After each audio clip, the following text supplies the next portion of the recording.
Kita kasih tepuk tangan yang meriah buat Tuhan kita. Anda siap diberkati dengan firman Tuhan hari ini? Oke. Judul khotbah yang saya mau bagikan kali ini adalah From Stress to Rest. Dari stres pada relax, istirahat, sukacita. Siapa mau stres saudara dirubah jadi senang? Stres saudara dirubah jadi sukacita. Boleh lambaikan tangan saudara. Ya, karena itu kita harus mengerti terlebih dahulu apa itu stres. Stres adalah respon alami tubuh manusia saat under pressure.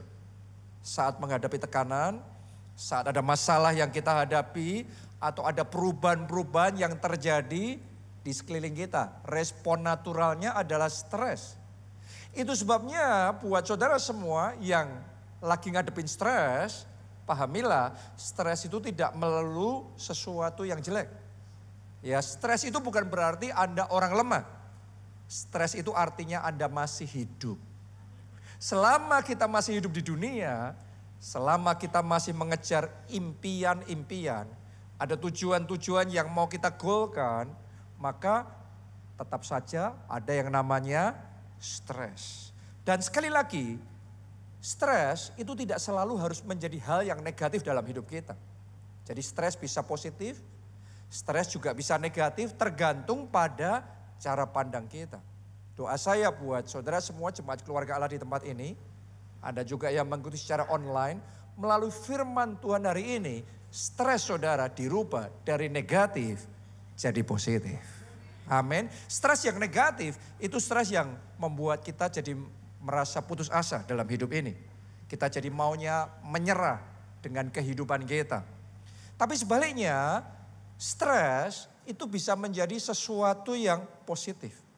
Tuhan bisa pakai stres dalam hidup kita untuk membawa kita menjadi lebih fokus, lebih kuat, lebih sabar, lebih sungguh-sungguh sama Tuhan. Lebih bergantung dan mengandalkan Tuhan.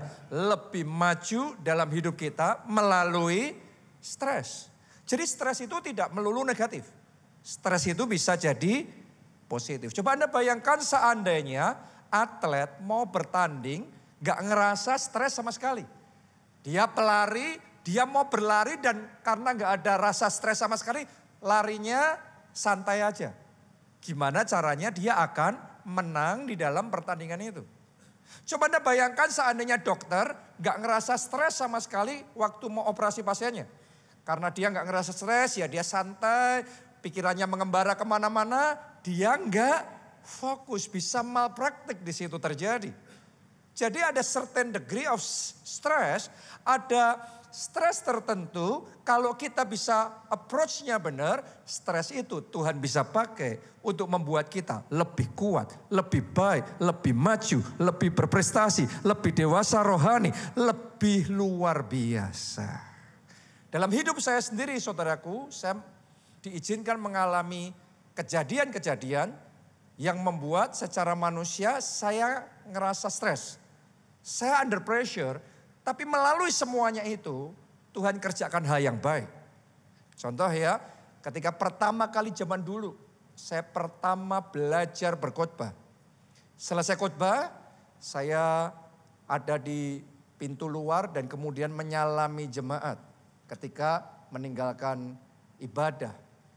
Nah, ada satu jemaat mungkin karena merasa khotbah saya sejelek itu, ya karena itu pertama kalinya saya khotbah. Ketika menyalami saya, dia ngomong gini, tolong ya besok minggu depan khotbahnya yang lebih baik. Di satu sisi buat saya itu stres. Saya jadi kayak under pressure gitu. Tapi di sisi yang lain itu juga sebuah cambukan yang Tuhan pakai untuk saya belajar lebih sungguh. Mempersiapkan diri lebih sungguh, berlatih lebih sungguh. Sehingga dalam hal khotbah saya maju lebih cepat. Berarti stres menjadi sesuatu yang positif. Ya, saya juga pernah ngalami pada awal mulai jadi gembala, mengembalakan gereja, jemaat masih sedikit pada waktu itu. Ada seorang pengusaha yang kontribusi persembahan dari dia sendiri itu nilainya sekitar 60% dari total pemasukan bulanan gereja. Coba Anda renungkan, berarti signifikan apa tidak? Yes, tentunya. Suatu ketika dia datang sama saya dan berkata, saya minta jabatan ini. Kalau saya nggak dikasih, saya keluar. Saudaraku, itu benar-benar terjadi, saya ngalami itu. Di satu sisi, under pressure. Kenapa? Karena saya ngerti ini nggak benar nih. Gitu. Tetapi ada resiko yang besar, karena ini adalah 60% dari keuangan gereja yang waktu itu aja masih bergumul. Yang masih bergumul kalau dipotong 60%, habis sudah. Di satu sisi itu bukan sesuatu yang menyenangkan, bukan sesuatu yang membuat saya mengalami kelegaan. Ada stresnya. Tapi di sisi yang lain, di situ saya belajar dalam hidup saya. Jangan pernah mengandalkan manusia, hanya andalkan Tuhan lebih dari segala-galanya. Dan karena saya belajar mengandalkan Tuhan, kuasa Tuhan mulai bekerja. Dan ketika kuasa Tuhan bekerja, itu melebihi dari pertolongan manusia manapun juga. Jadi stres itu justru mendatangkan kebaikan.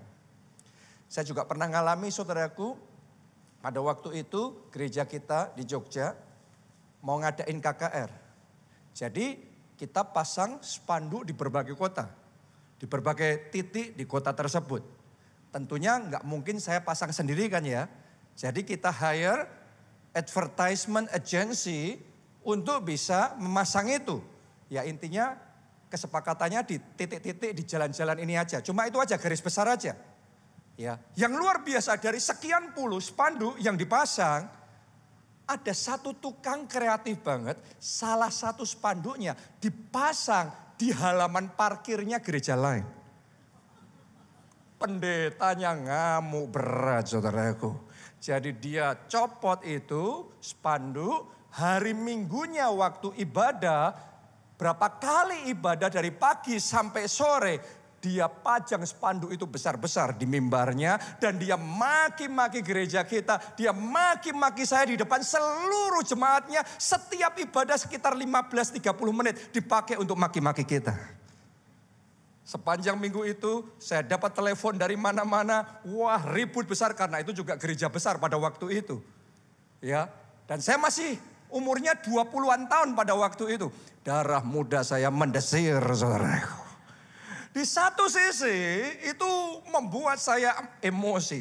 Di satu sisi itu membuat saya marah. Di satu sisi itu membuat ada level stres tertentu yang saya rasakan. Tapi di sisi yang lain Tuhan pakai itu sebagai kesempatan untuk saya belajar berbesar hati. Untuk saya bisa belajar untuk lebih bersabar. Untuk saya belajar merendahkan hati. Walaupun bukan saya yang salah. Itu kan kesalahannya tukang dari agensi pengiklanan tersebut.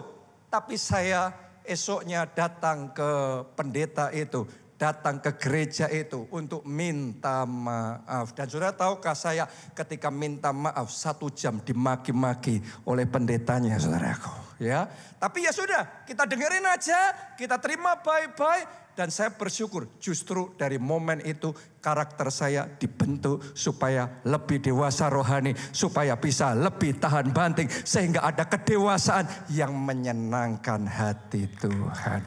Tepuk tangannya pula yang paling meriah buat Tuhan kita. Jadi tidak semua stres itu jelek.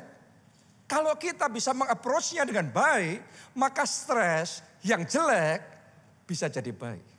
Saya berdoa mulai hari ini setiap stres yang jelek, setiap stres yang negatif yang ada dalam hidup saudara dirubah negatif jadi positif, yang buruk dibuat Tuhan jadi indah. Melalui semua stres itu Anda akan menjadi lebih sungguh-sungguh sama Tuhan, lebih bergantung sama Tuhan, lebih dewasa rohani, lebih sukses, lebih berhasil. Tepuk tangannya yang paling meriah buat Tuhan kita.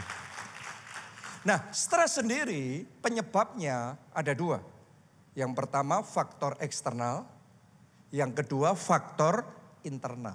Tentunya faktor eksternal itu mengakibatkan stres dalam hidup kita.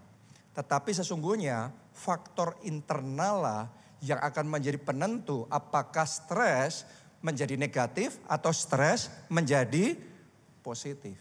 Ya, saya mulai dengan yang faktor eksternal terlebih dahulu.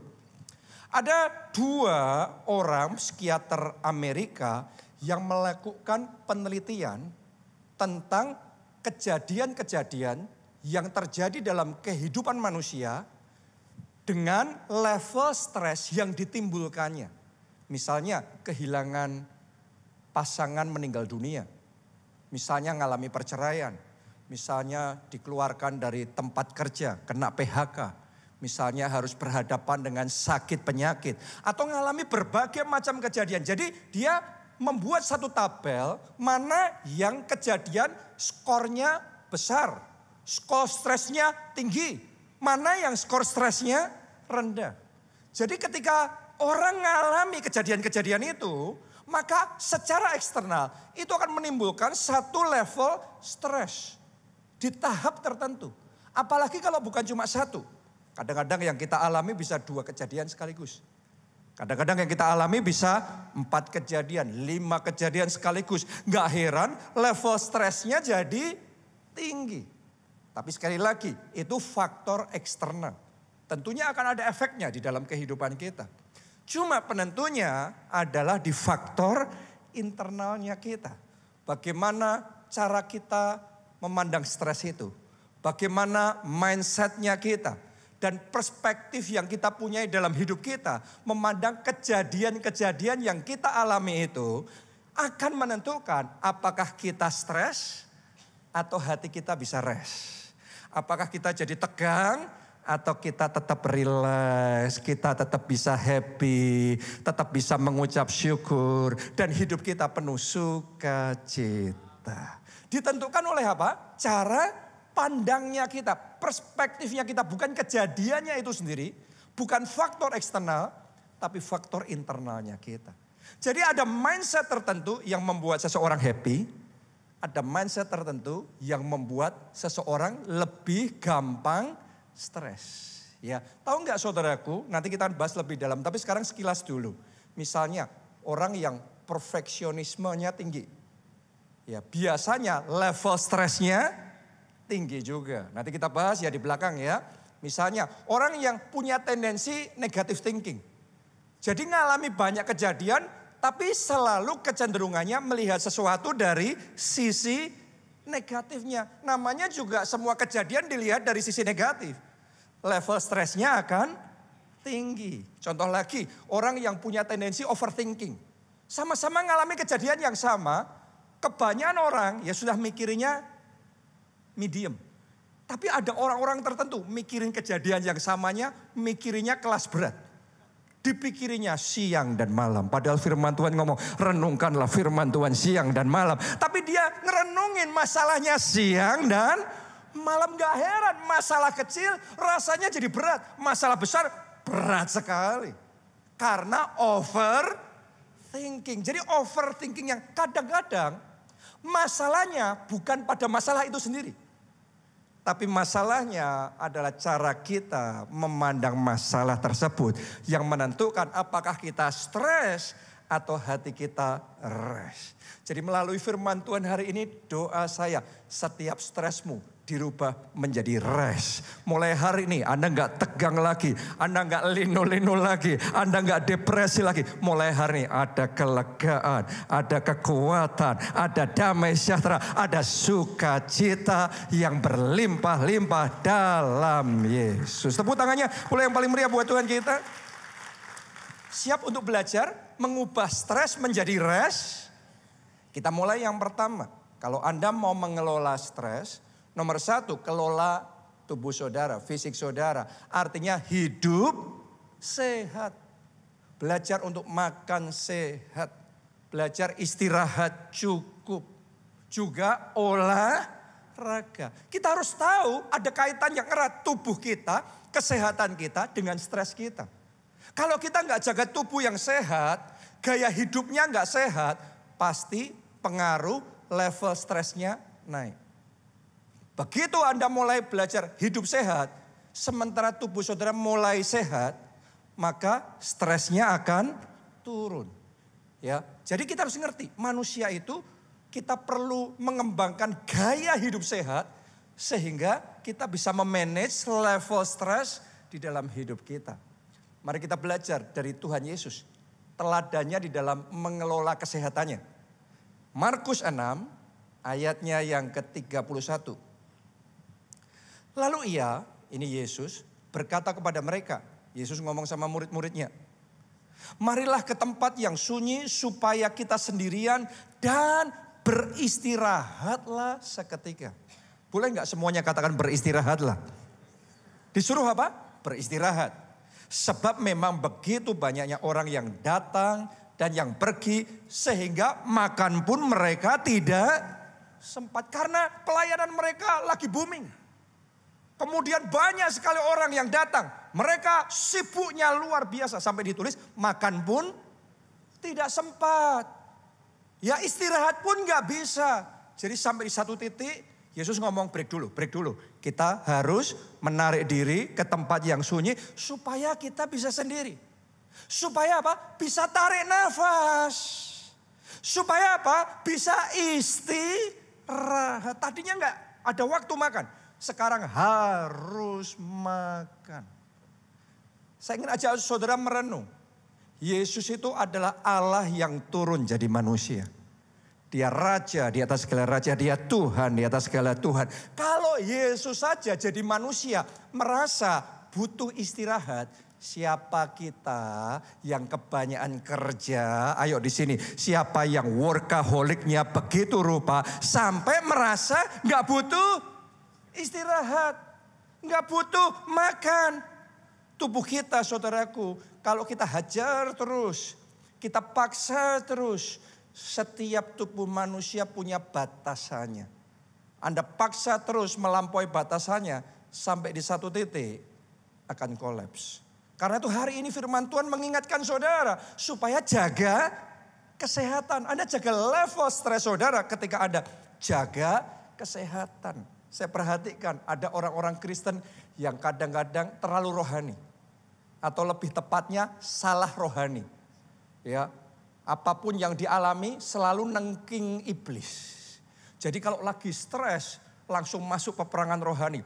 Di dalam nama Tuhan Yesus, roh stres keluar. Roh pegel-pegel keluar.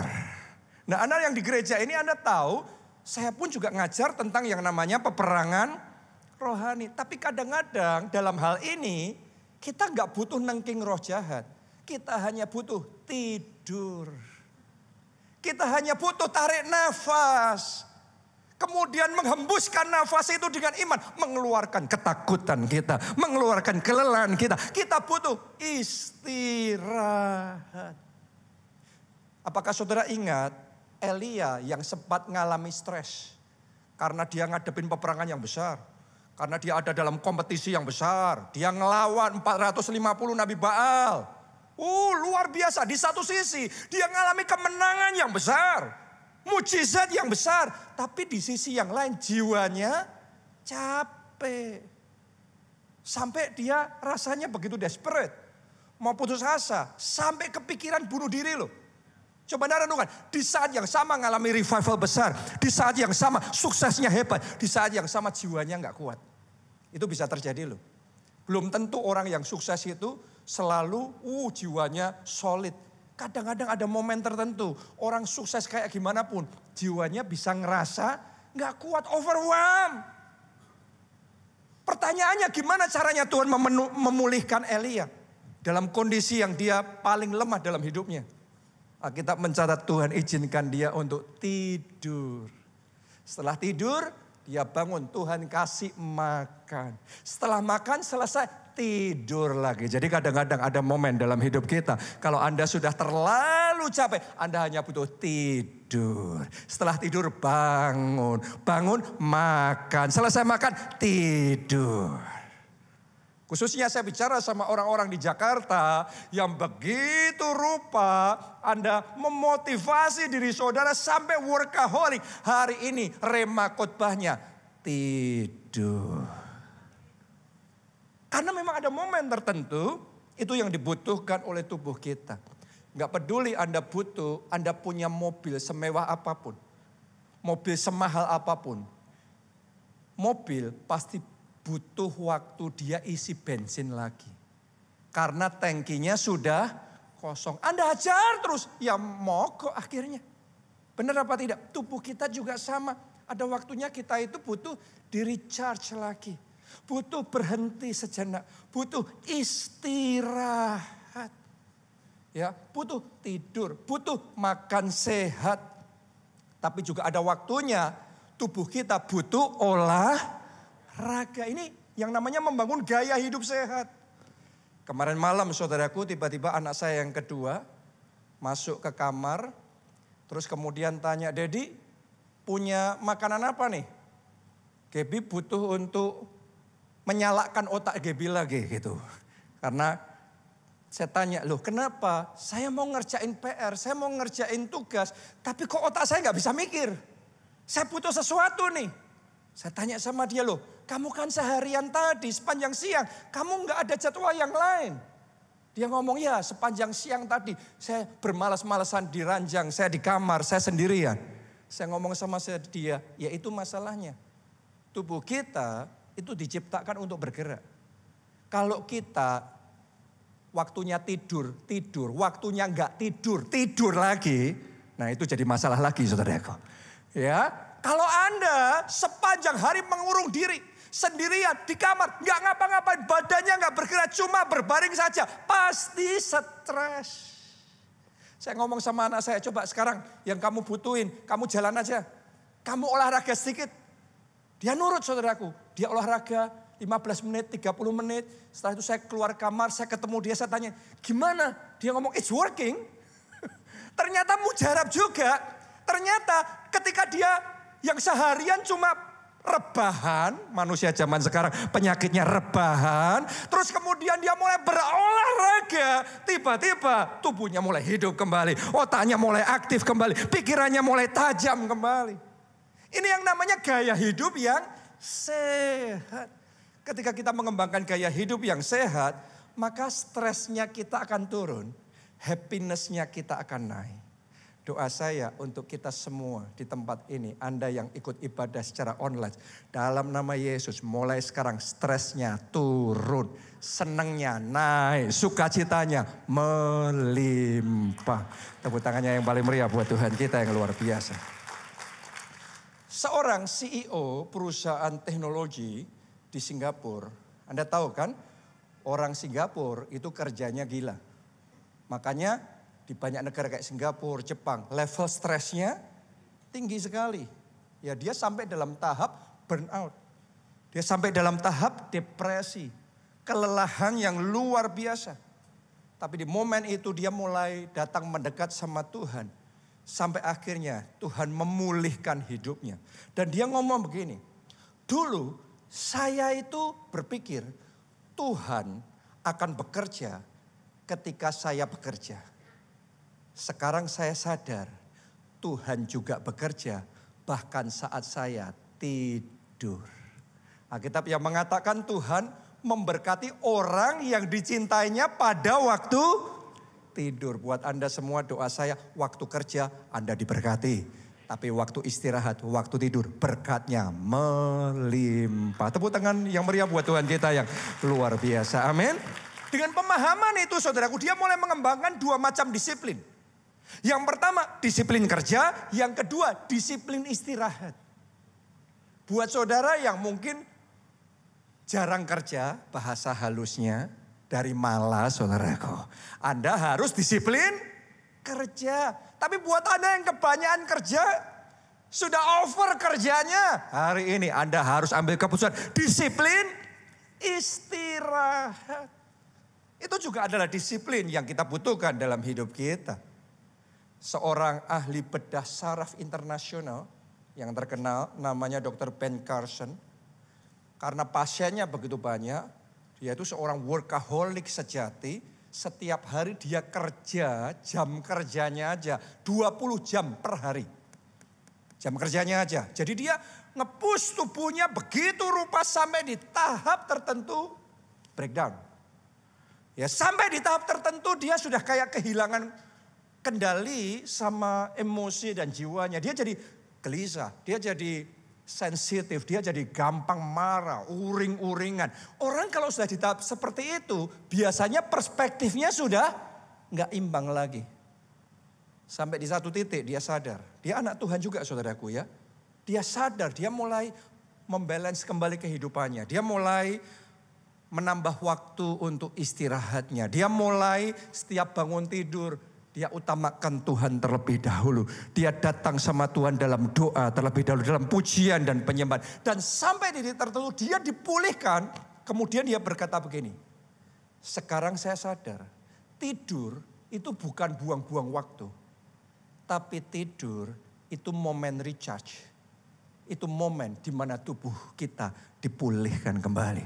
Jiwa kita disegarkan kembali. Jadi doa saya mulai hari ini Anda tidak melewatkan recharge moment itu. Seperti handphone kita butuh di recharge. Saya berdoa setiap malam ketika Anda tidur.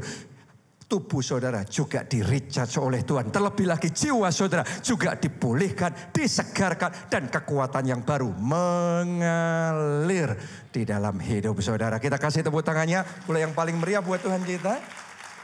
Jadi itu yang pertama, rahasia pertama mengubah stres menjadi rest, yaitu hidup sehat. Yang kedua sekarang, kelola kehidupan sosial saudara.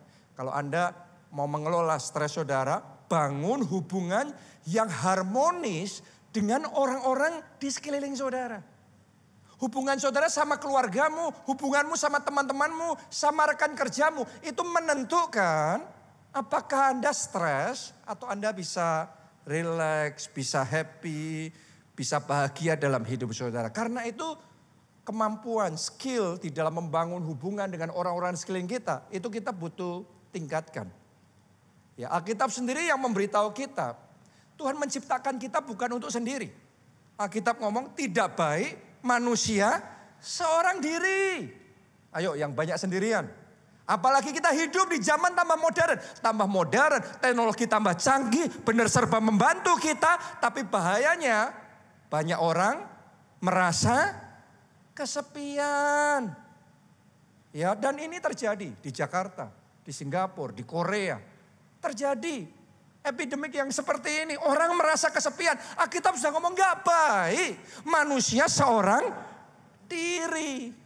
Berdua lebih baik dari sendiri. Karena kalau yang satu jatuh, yang satu bisa mengangkat dia. Anda coba lihat ya di Alkitab tentang jemaat mula-mula. Mereka itu masalahnya berat. Mereka itu dianiaya luar biasa. Mereka menghadapi tantangan yang besar dalam hidup mereka. Tapi alasan kenapa mereka bisa bertahan. Alasan mengalami semuanya itu, tapi mereka tetap bisa kuat. Adalah karena mereka menghadapinya bersama. Setiap hari mereka doa bersama. Setiap hari mereka menyembah Tuhan bersama. Setiap hari mereka menaikkan ucapan syukur bersama. Dalam kebersamaan itu ada kekuatan. Dalam kebersamaan itu ada kesegaran. Dalam kebersamaan itu ada stamina yang luar biasa. Sehingga mereka bertahan. Bahkan akhirnya menang. Karena itu firman Tuhan di Ibrani 10 ayat 25 menasihatkan kepada kita, janganlah kita menjauhkan diri dari pertemuan-pertemuan ibadah kita. Sampai di situ aja pembacaan kita. Ya, ini adalah bagian dari Tuhan kepingin dalam hidup kita ada support sistemnya. Ada ekosistem yang akan mensupport kita secara rohani. Misalnya Anda mau punya gaya hidup sehat. Ya, kalau saudara punya teman-teman yang juga punya gaya hidup sehat, akan lebih membantu saudara. Benar apa tidak? Dalam kehidupan rohani juga sama. Dalam perjalanan kita ikut Tuhan, kita butuh bersama-sama saudara seiman yang sama-sama mencintai Tuhan. Sama-sama mau bertumbuh dalam kehidupan rohani. Sama-sama punya roh yang berkobar-kobar dan menyala-nyala di dalam Yesus. Amin. Kita kasih tepuk tangan yang paling meriah buat Tuhan kita. Karena itu Tuhan ngomong jangan jauhkan dirimu dari pertemuan ibadah. Dari ibadah minggu. Dari kelompok saya dorong saudara. Karena itu baik untuk kehidupan saudara. Itu baik untuk kebahagiaan dan sukacita dalam hidup saudara. Dengarkan baik-baik saudaraku. Stres tumbuh subur dalam kesepian. Stres akan memudar dalam kebersamaan. Kalau saudara nonton video-video tentang centenarian. atau orang-orang yang hidup lebih dari 100 tahun ke atas, jadi umurnya bisa panjang, terus diwawancara, apa resepnya? Kasih tahu kami, apa rahasianya? Maka mereka ngomong macam-macam, tapi ada satu hal yang secara konsisten akan disebutkan berulang-ulang dari orang-orang ini, yaitu pentingnya mempunyai hubungan yang harmonis dengan orang-orang di sekelilingnya. Waktu kita rukun sama suami, sama istri kita. Waktu kita bisa happy-happy sama teman-teman kita. Walaupun mereka gak sempurna. Tapi kita bisa kumpul-kumpul, ketawa-ketiwi, cekikian. Tahukah saudara, cekikian itu panjang umur. Itu yang akan menurunkan level stres. Itu yang akan meningkatkan kebahagiaan di dalam kehidupan kita. Dan itu menjadi resep mereka panjang umur. Jadi mulai hari ini jangan ribut sama keluarga. Jangan ngajak berkelahi semua orang. Mulai hari ini sadarilah ketika engkau berdamai dan engkau bisa membangun hubungan yang baik dengan orang-orang di sekelilingmu. Sebenarnya engkau sedang berbuat baik untuk dirimu sendiri. Anda sedang menurunkan level stres saudara dan Anda sedang meningkatkan level kebahagiaan di dalam kehidupan saudara. Ada seorang wanita, dia stres berat katanya karena mertuanya galak banget. Mertuanya suka nyampurin urusannya, banyak mengkritiknya, kerasnya luar biasa. Jadi setiap kali dia dekat sama mertuanya dia tegang. Oke, dia ngomong, saya lebih tegang di tempat mertua daripada di tempat kerja. Ya, jadi dia merasa kayak gak kuat, dia stres, dia doa sama Tuhan. Tuhan, rubah itu orang tua, rubah itu mertuaku ya Tuhan. Tapi Roh Kudus ngomong sama dia, kamu gak nunggu mertuamu berubah dulu, kamu dulu yang harus berubah, belajar mengasihi dia. Seperti aku terlebih dahulu mengasihi kamu, kamu sekarang mengasihi mertua kamu. Dia merasa tertemplak dengan teguran dari Roh Kudus itu, jadi dia mulai melakukan hal-hal yang baru. Ya, sekarang dia mulai membaik-baikin mertuanya. Ya, mertuanya tetap ngomong kasar, tapi walaupun mertuanya kasar, dia tetap ngomong baik, sopan, lembut. Sesekali di momen yang tepat, dia kirimin makanan, dia bawain apa, dia pergi, dia bawain oleh-oleh, souvenir. Awalnya tetap ketus mertuanya. Jadi kalau Anda mau melakukan yang baik, Anda harus mempersiapkan diri maraton. Jangan jangka pendek, jangan. Oke ya, nih aku buat baik ya, aku kasih makanan ya, kirimin sesuatu ya. Lah masih gitu, ya Anda gak bisa. Itu bukan caranya membangun hubungan. Membangun hubungan adalah Anda berbuat baik dan Anda mempersiapkan diri. Walaupun sudah berbuat baik, tapi dia tetap tidak baik. Namun kita konsisten, tetap baik. Gak instan yang dialami oleh menantu ini, perlahan tapi pasti. Hari demi hari sementara dia melakukan seperti itu. Kasih itu selalu menang saudaraku. Kasih itu pada akhirnya akan meluluhkan hati. Hati mertuanya yang tadinya keras mulai luluh. Sampai ada satu tipping pointnya. Suatu ketika mertuanya jatuh sakit. Dan ketika mertuanya jatuh sakit, anak-anaknya dan menantunya yang lain gak ada yang mau ngerawat dia. Cuma ada satu yang menawarkan diri untuk ngerawat dia, menantu tercinta ini. Ya, dan mertuanya ngerasa overwhelmed banget. Wow, ini menantuku. Yang satu ini ternyata luar biasa. Beda dari yang aku pikirkan. Dan dengan berlinangan air mata, mertuanya ngomong, aku bisa melihat Yesus dalam dirimu. Sejak saat itu hubungan mereka dipulihkan. Sejak saat itu hubungan mertua dan menantu jadi sahabat yang luar biasa. Sejak saat itu ada kebahagiaan di dalam hubungan mereka. Amin. Jadi belajar untuk membangun hubungan yang harmonis. Jangan banyak ribut-ribut deh. Ayo para pelayan Tuhan di sini. Sama-sama melayani Tuhan, jangan ribut. Dalam kelompok saudara, yang namanya manusia itu macam-macam. Ada yang gampang, ada yang susah. Tapi jangan ribut, berusaha hidup dengan rukun, hidup dengan baik. Enggak usah masalah besar dikecilkan, masalah kecil dihilangkan. Sedapat-dapatnya. Alkitab ngomong, jika itu bergantung padamu, hiduplah dalam perdamaian dengan semua orang. Karena itu akan menurunkan level stres saudara. Dan itu akan meningkatkan sukacita di dalam hidup saudara. From stress to rest. Dari stres jadi senang, jadi sukacita. Yang ketiga sekarang. Rahasia mengelola stres kita. Yang ketiga mengelola pola pikir kita. Tadi saya sudah katakan ya. Mengelola apa? Mindsetnya kita. Cara kita berpikir. Ada mindset tertentu, kalau Anda kembangkan, maka apapun yang kau alami, bawaannya happy terus deh. Tapi sebagian orang belum belajar yang itu. Sebagian orang dari kecil sudah belajar mindset tertentu secara tidak sadar bertahun-tahun. Mindsetnya begitu, sampai setelah dewasa, hal yang baik pun dia alami dalam hidupnya, tetap stres. Ngalami nggak baik stres, ngalami baik stres. Contoh. Orang kalau perfeksionis, ranking 2 dianggap musibah. Kenapa kok stres? Aku ranking 2 coba. Lah, puluhan murid yang lain di kelas yang sama berharap bisa ada di posisinya. Tapi dia yang ranking 2 gara-gara tidak ranking 1, dia stres. Tahu nggak saudaraku, ada orang yang cantik, dipuji-puji banyak orang cantik, tapi stres gara-gara merasa kurang cantik. Gila kan? Tapi itu realita loh. Ada ibu-ibu punya pakaian saking banyaknya sampai lemarinya kayak mau pecah. Tapi waktu mau kondangan, stres ditanya, kenapa? Aku nggak punya pakaian untuk pergi ke kondangan. Lah, semuanya sumbernya sama.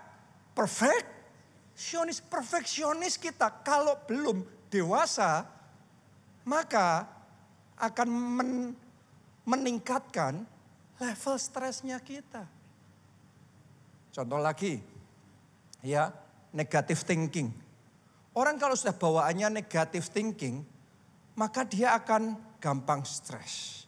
Karena dia mudah cemas, khawatir berlebih.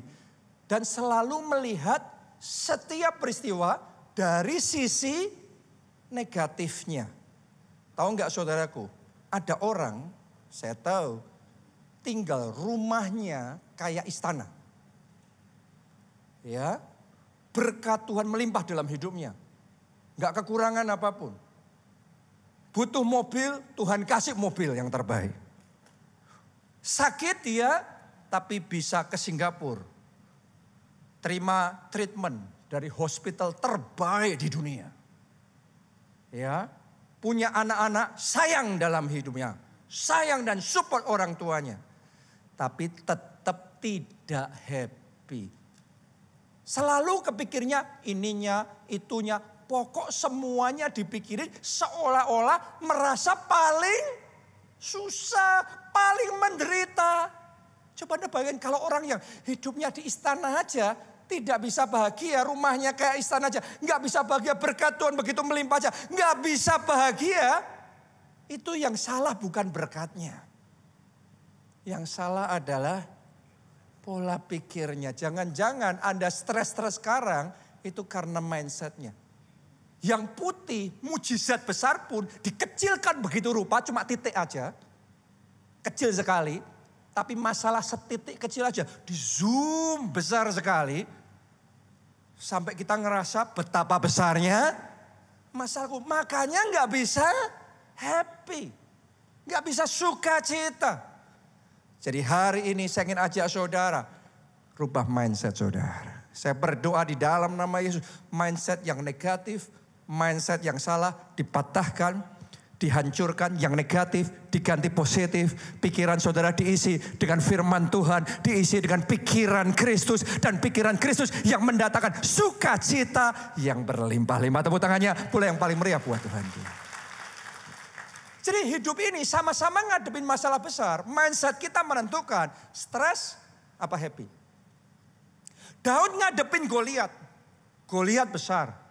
Tapi mindsetnya bisa beda loh. Sebagian orang ngadepin masalah besar, Goliat besar.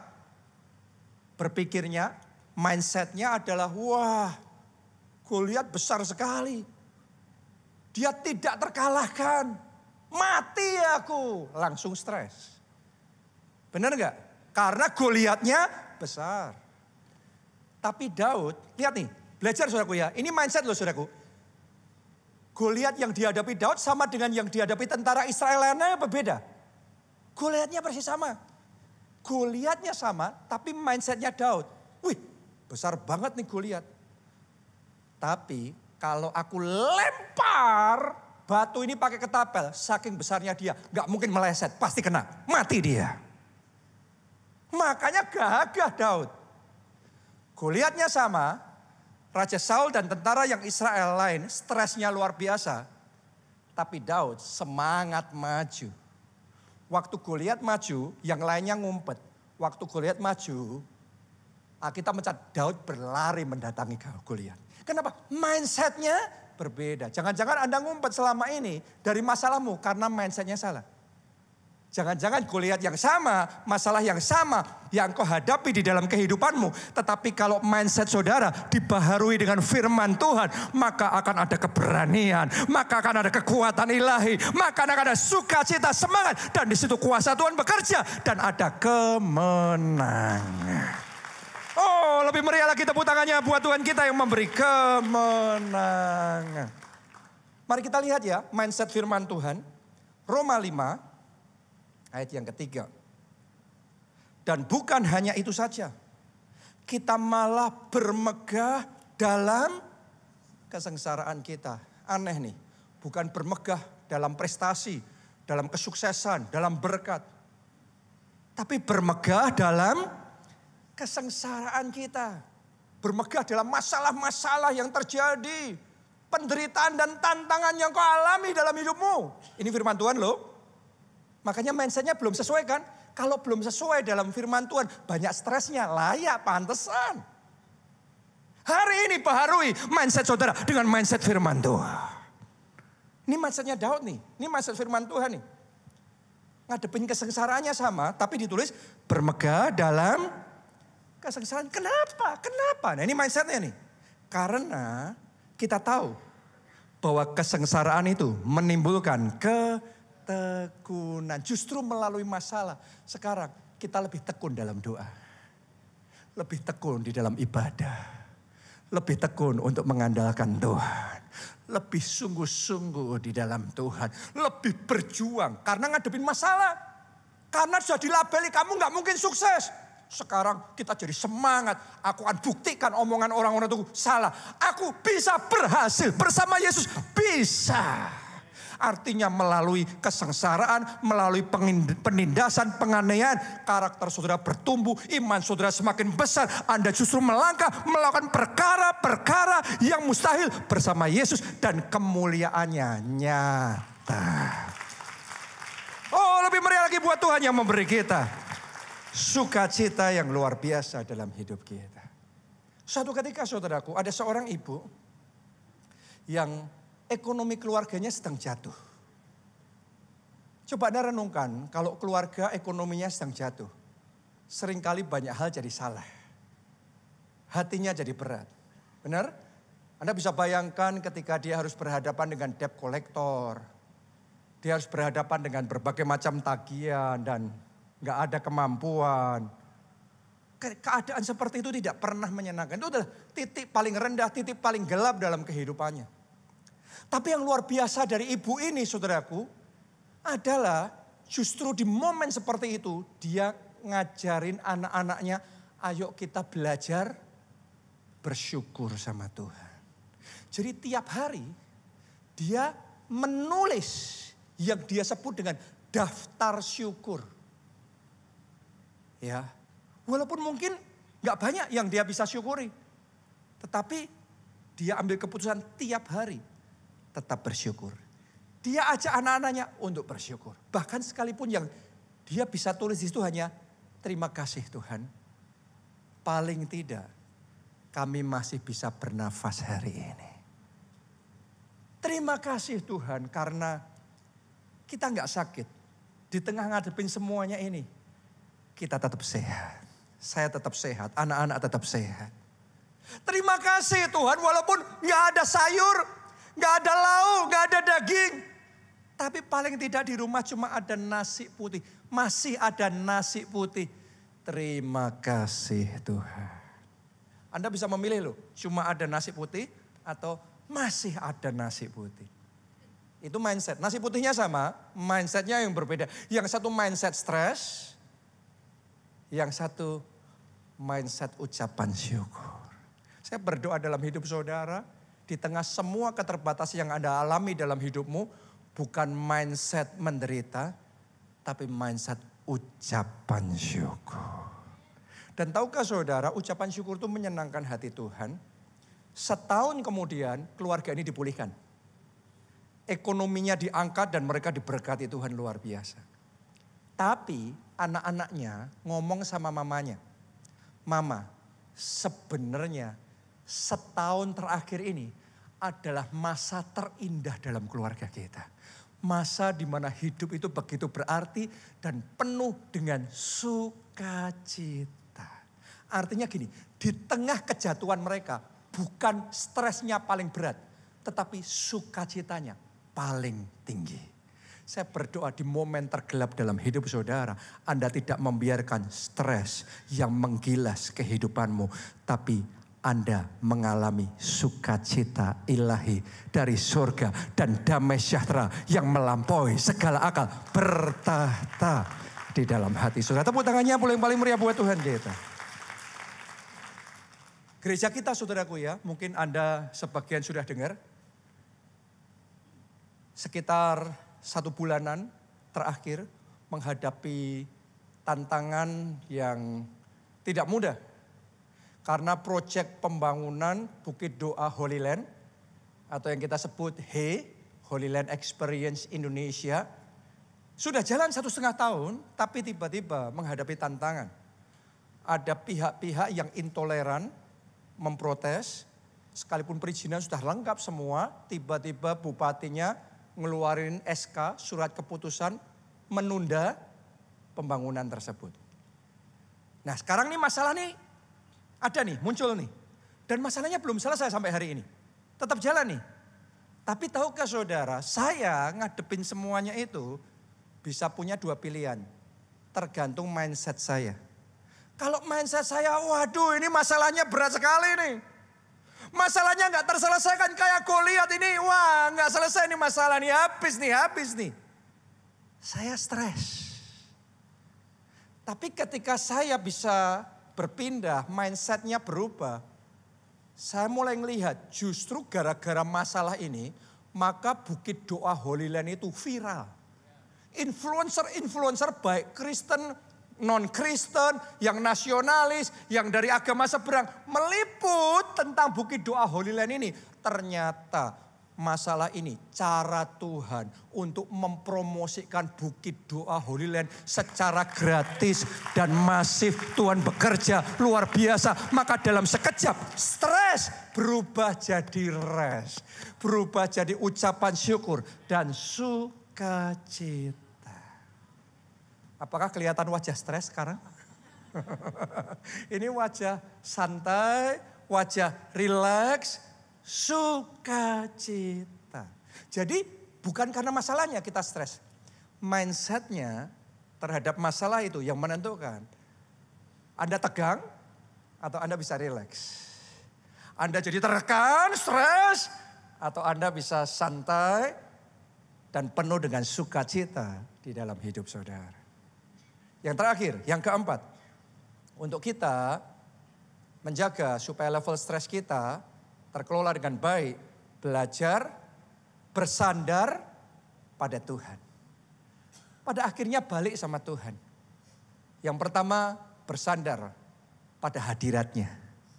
Seperti Daud yang berkata, dalam hadirat Tuhan hanya dekat Allah saja aku tenang. Dia ngadepin Goliat, tapi tenang. Dia dibeda-bedakan, orang tuanya pilih kasih, tetap tenang. Kakaknya ngata-ngatai dia yang tidak-tidak, dia nggak emosi, dia tetap tenang. Dia ngadepin serigala dan beruang, dia tetap tenang. Dia ngadepin mertuanya, Raja Saul mau bunuh dia tetap tenang. Dia ngadepin anaknya, anak kesayangannya tuh Absalom, yang mau mengkudeta dia. Saudaraku, orang kalau ngadepin semuanya kayak Daud bertubi-tubi kayak gitu, bisa gila loh. Benar nggak? Tapi Daud tetap tenang. Kenapa? Daud sudah belajar bersandar pada hadiratnya. Hari ini di tengah semua yang Anda alami dalam hidupmu, bersandar dalam hadiratnya. Bersandar pada janji-janjinya. Bukan pada situasi keadaan, bukan pada fakta. Anda kalau melihat cuma situasi keadaan, Anda tambah khawatir, tambah panik, tambah stres. Tapi Anda bersandar pada janjinya. Allahku, Allah yang berjanji dan menggenapi setiap janji-janjinya. Anda hatimu damai dan tenang. Yang terakhir bersandar pada kuasanya. Karena bagi Tuhan tidak ada yang mustahil. Tidak ada satupun perkara yang terlalu susah buat Tuhan. Saya masih ingat di momen pandemi. Itu momen paling rentan buat kebanyakan gereja. Momen paling lemah, momen yang paling menantang buat kebanyakan gereja. Kita juga ngalami juga tantangan itu. Tapi Tuhan ngomong sama saya, lanjutkan pembangunan Haleluya Center. Gedung gereja kita di PIK. Ya, bukan karena sudah ada dananya. Kita masih boleh dikatakan hampir nol lah. Nggak ada dana, di rekening gereja sama sekali. Tapi Tuhan ngomong suruh bangun itu pada 9 lantai. Per lantai 2000 meter persegi di PIK sana. Itu bukan urusan yang kecil buat kita. Tapi kita belajar bersandar pada Tuhan. Bukan bersandar pada pandemi. Bukan melihat situasi kondisi. Bukan melihat rekening yang masih hampir nol itu. Tapi bersandar pada kuasanya yang tidak terbatas. Dan karena kita bersandar pada Tuhan, Alkitab ngomong pengharapan akan Allah tidak mengecewakan. Tuhan bekerja dan Haleluya Center jadi. Dalam situasi apapun yang kau alami dalam hidup saudara hari ini, saya tantang bersandar pada Tuhan dan alami kuasanya nyata dalam hidup saudara. Anda yang percaya katakan amin. Kasih tepuk tangan yang paling meriah buat Tuhan kita. Kita bangkit berdiri, nyanyikan lagu ini. Pertolonganku datang darimu, pengharapanku hanya pada. Angkat dua tanganmu saudaraku. Ku takkan goyah. Kami gak sedih lagi, kami gak stres lagi, kami gak mau susah lagi. Engkau gunung batu, bersama-sama. Pertolonganku datang darimu. Amin. Amin. Dengan iman katakan, ku tak akan goyah, ku tak akan getar, sebab kau gunung batuku. Kau tahu sekali lagi pertolonganku datang darimu, pengharapanku hanya padamu. Ku takkan goyah, ku takkan getar, sebab kau gunung batuku, kota benteng keselamatanku. Buat Anda yang belum pernah terima Yesus sebagai Tuhan dan Juru Selamat, saya ajak saudara buka hati saudara. Undang dia masuk, jadikan Yesus Tuhan dan Juru Selamatmu. Maka engkau akan menerima pengampunan dosa. Dan yang kedua, dia akan memberikan anugerah, jaminan keselamatan, pasti masuk di dalam kerajaan surga. Anda yang mau itu, mari kita angkat dua tangan kita, ikuti doa ini dan katakan, Tuhan Yesus, masuklah dalam hidupku. Jadilah Tuhan dan Juru Selamatku. Ampuni dosa-dosaku. Selamatkan aku ya Tuhan. Mulai hari ini hidupku milik Yesus. Aku ikut Yesus. Melayani Yesus seumur hidupku. Dan aku percaya aku sudah diselamatkan. Terima kasih Tuhan. Amin. Yang kedua, saya mau berdoa buat saudara yang merasa butuh pertolongan dari Tuhan. Anda yang merasa butuh kekuatan yang baru, butuh supaya Tuhan bekerja. Stres saudara dirubah menjadi rest. Anda yang merasa butuh Tuhan, mari angkat dua tangan saudara, angkat doa saudara, angkat pujian penyembahan saudara. Katakan sama Tuhan, I need you Lord. Kami butuh Engkau ya Tuhan. I need your strength. I need your power. I need your peace and joy. Oh, biarlah aliran-Mu itu mengalir. Roh-Mu yang kudus itu mengalir. Memenuhi hati kami. Menyegarkan jiwa kami. Semua stres lenyap. Semua kesedihan, kekhawatiran lenyap di dalam nama Tuhan Yesus Kristus. Saat ini damai sejahtera. Saat ini kelegaan dan ketenangan. Bahkan sukacita mengalir, mengalir, mengalir. Amin, amin. Mari katakan bersama-sama, pertolonganku, pertolonganku datang dari-Mu. Pengharapanku hanya pada-Mu.